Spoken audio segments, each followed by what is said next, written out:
สุดท้ายแฟนแมนยูต่างออกเนี่ยคือกรมរបស់យើងថ្ងៃនឹងមានការប្រកួតក្នុងលីករវាង Sunderland ហើយជាមួយនឹងក្រុមរបស់យើងគឺយើងត្រូវទៅទឹកដី Sunderland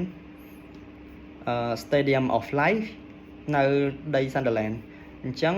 យើងមកទាំងអស់គ្នាតើកីឡាករយើងមានរបួសខ្លះអត់គឺ delay យើងដឹងហើយគាត់មានរបួសខ្នងអញ្ចឹងគាត់អាចចូលលេងបានទេហើយចាក់ចូលជាមួយ Seiko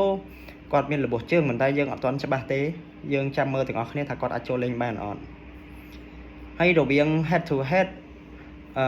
រវាង Sunderland ហើយជាមួយនឹង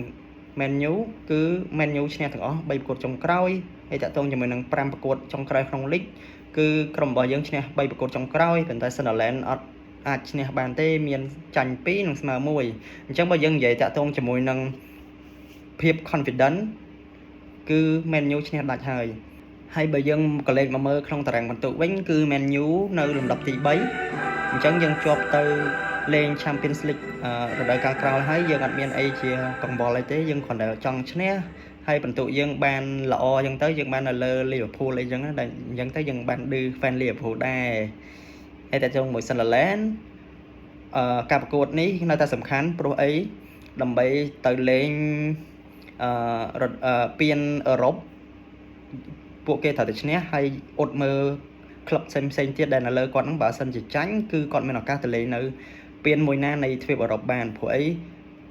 សូម្បីតែលេខ7ក៏អាចទៅលេងនៅ Conference League បានដែរអញ្ចឹងពានហ្នឹងនៅប្រកួតហ្នឹងនៅតែសំខាន់សម្រាប់ពួកគាត់អញ្ចឹងណាអញ្ចឹងសម្រាប់ខ្ញុំការប្រកួតនេះគឺខ្ញុំគិតថា Man U ឈ្នះហើយឈ្នះ 3-0 ចុះអ្នកវិញគិតថា Man U អាចឈ្នះប៉ុន្មានដែរ comment ទាំងអស់គ្នា